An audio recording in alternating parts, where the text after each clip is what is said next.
Hi, my name is Brendan Lenahan. So, my dissertation thesis is going to be related to the intersecting forces of Thomas Jefferson and slavery. So, for much of American history, the founding fathers, Washington, Benjamin Franklin, John Adams, James Madison, and Thomas Jefferson, all of them have been virtually regarded as practically demigods whose words and actions have been beyond reproach. Collectively, the fathers created a unique government that had never been created before, nor since duplicated. The United States would go on to then become arguably the most powerful and successful nation in the history of mankind. However, as time has progressed, the near deity status of the founding fathers has been slowly chipped away at through the years. Historians then stopped showing them as mythological figures, but as people with flaws and imperfections.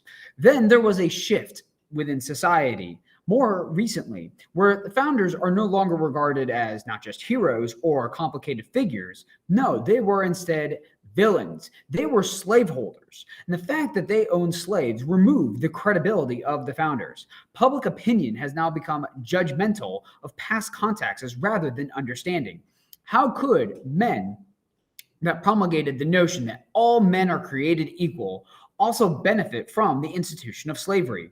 One founder in particular whose legacy has been most tarnished by this has been Thomas Jefferson, the writer of the Declaration of Independence himself. So to fully understand Jefferson, we must first look to the intersecting forces that created Jefferson, who Jefferson was. Jefferson was born into the Virginia aristocracy of slaveholders, growing up on the plantation Shadwell that was heavily dependent on slave labor. As an influential landowner, he utilized slave labor for his household and the field. Over his life, he possessed more than 600 slaves. Some of these he would inherit, but many of his slaves were born on his plantations. Throughout his life, he owned an estimated 607 slaves. Of these, 52 were inherited from his father. 135 were inherited from his father-in-law, the slave trader John Wales. He's going to purchase about 20 slaves, while the remaining are going to be born within his captivity. From 1776 to 1826, Jefferson is going to keep about 165 to 225 on his Virginia plantations. Jefferson routinely bought and sold human labor and would even seek their recapture if they were to run away or to escape. He sold one slave specifically because he was too troublesome. Jefferson did not want to deal with it anymore. However, when we look at Jefferson's participation within the slave trade, this is really historical fact. There's no disputing that Jefferson was very much active within the slave trade. However, when we look at Jefferson and the slave trade, he has often been boxed in absolutism, which denies Jefferson the opportunity to present it in a complex way. We forget the context of what was happening. Thomas Jefferson and the other founding fathers were developing a governmental system that had never been tried before. Jefferson's stance of slavery has not been thoroughly analyzed under the microscope that the nation was a book that was published as it was still being written. Thomas Jefferson was building a nation that was economically heavily dependent on slave labor.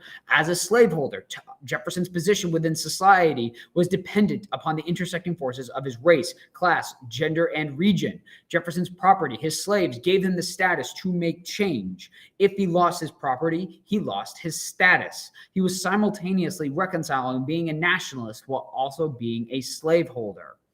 Jefferson routinely throughout his life is going to condemn the institution of slavery. He said, "There is not a man on earth who would sacrifice more than I to relieve us from this heavy reproach. We have the wolf by the ear, and we can neither hold him nor safely let him go. Justice is on one scale, and self-preservation is on the other."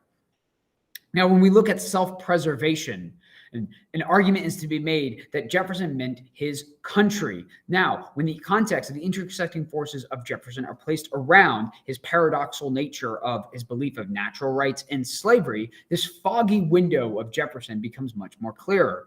That is the purpose of my research, is to focus on investigating how these intersecting forces that Jefferson simultaneously influenced his stance on slavery. Jefferson was white. Jefferson was male. He owned property. This was his status and how he was able to influence the nation. If even one of those is going to be removed, his position is also removed. He had to have all three of those boxes checked off.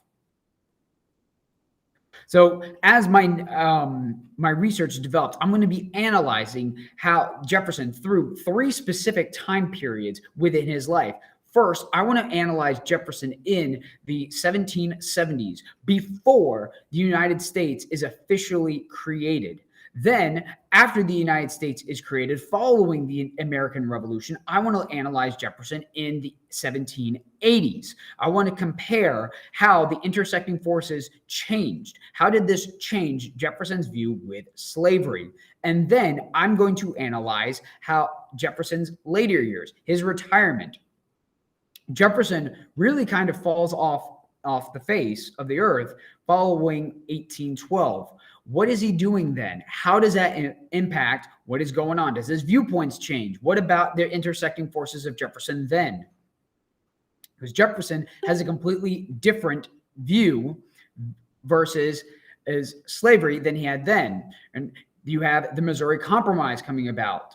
In 1820, Jefferson has some very stark opinions on there. And then the role of government. People have to remember Jefferson was building a nation after leaving a very unhealthy relationship with the British. They did not like how the British were running things. Jefferson was a very strong believer in federalism, in states' rights. All these have to be taken into consideration to understand the various hats that Jefferson simultaneously would keep switching on and off to understand the full nature of Thomas Jefferson and slavery.